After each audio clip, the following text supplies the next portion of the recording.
Normalize going to Dltc's days before your test. Do you know that you have a right to go to a Dltc as a South African citizen? You have a privilege to walk into any government facility and ask questions. This is Edenvale Dltc.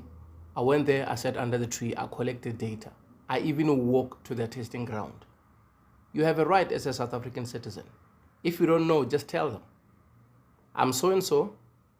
I'm in the process of getting a driver's license. I do have a learners, and I'm thinking about using this Dltc as a testing ground. But I don't want to be surprised. I want to see the testing ground so that I will know what I'll be up against.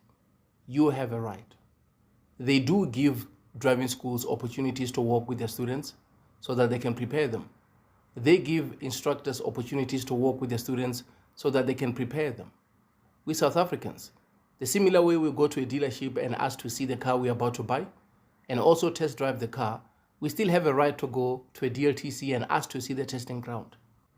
Many people relied on their driving schools. Many people waited for their instructors to take them to a Dltc so that they can show them the testing ground. Sometimes he will give you an excuse that he was too busy.